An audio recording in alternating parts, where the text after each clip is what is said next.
Hi, I'm Roxana Eldon, and today I want to talk to you about how to rescue your attention from feed-based media. Usually when we think of feed-based media, we think of social media where you're just kind of endlessly scrolling and their job is to just keep you on there. But it's not just social media.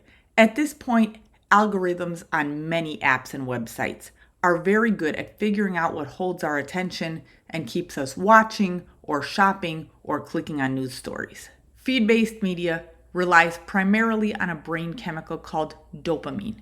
Dopamine is our brain's way of rewarding us for small steps in the right direction or small accomplishments. It's not the chemical that activates when you're watching your grandchild graduate from college. That's serotonin. Serotonin causes a bigger feeling of pride and satisfaction. Dopamine is the brain chemical of quick wins. It's, I'm hungry, I see a candy bar, I want it, I bought it, I ate it. It can also be, yay, I checked something off my to-do list.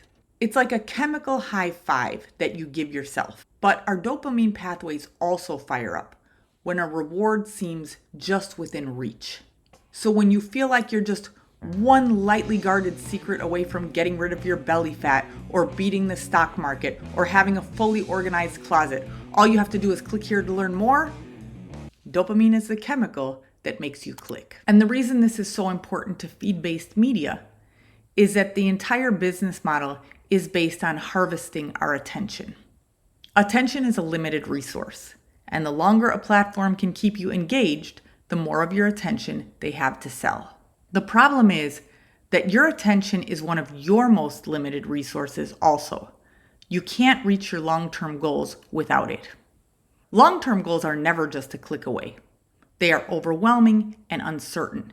And sometimes just thinking about them can make us panicky, like we're sure that we need to get from point A to point B as quickly as possible, but we're not sure how to get there. When we're panicky and unsure of the next step, we become much more susceptible to just kind of placing ourselves at the top of the attention water slide and letting the algorithm carry us along.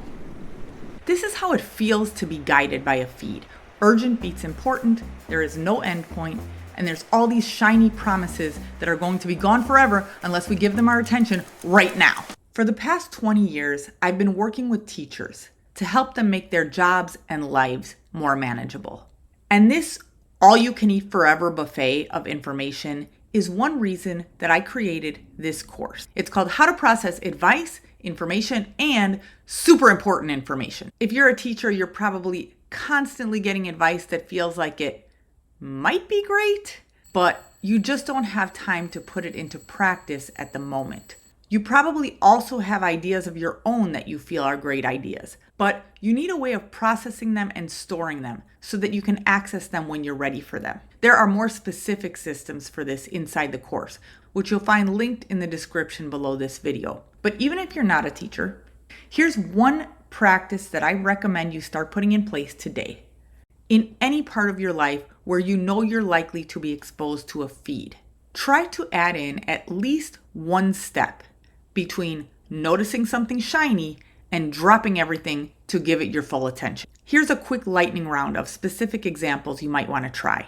Binge watching. Instead of sitting in front of a TV and letting a streaming service suggest what series you're going to watch next, keep a to-watch list on your phone. When you hear about a good show or movie, add it to that list. Then when you're in front of a TV wondering what to watch, get your next pick from that list. YouTube. Create private playlists on YouTube that correspond to the different reasons you watch. I have many of these, and you don't have to have as many as I do, but you should have lists for things you're trying to learn, things that interest you, and things that entertain you. Any one of these is fine as long as it's what you came to YouTube for that day. You can really use this platform to change your life for the better, but that doesn't mean you want to be steered by the algorithm. Online shopping. This is a big one. That feeling where you just feel like you blacked out and then a package arrives at your house 2 days later that you barely remember ordering, that is a total win for online shopping platforms.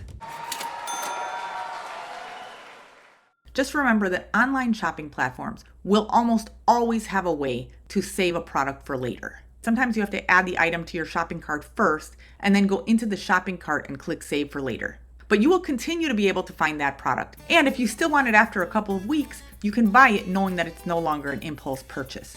Nice. All of the ideas on this list have something in common. They give you something to do with that impulse that says, ooh, shiny, or uh-oh, urgent.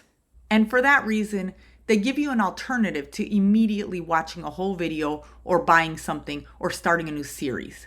Instead, you can get that dopamine hit from adding something to your list for later, which means it's not going anywhere.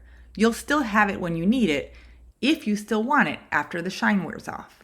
And if you decide it's not that interesting after all, you still have a chance to remove it from your list and spend that attention elsewhere. In the marketing world, extra steps like these are called friction. They give people a chance to think and change their minds. And in the marketing world, friction is a bad word. When a company is selling you something, they don't want to give you time to think. They want this to be as close to an impulse buy as possible. But you can learn to build friction into your own habits so that you can take your time and attention back.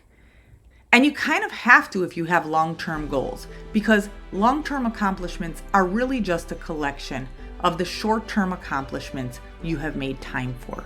And there absolutely is plenty of information online that can help you on your way. You just have to curate your playlist carefully. We live in a world now where there is endless information right at our fingertips. But we have to decide what is worth grabbing.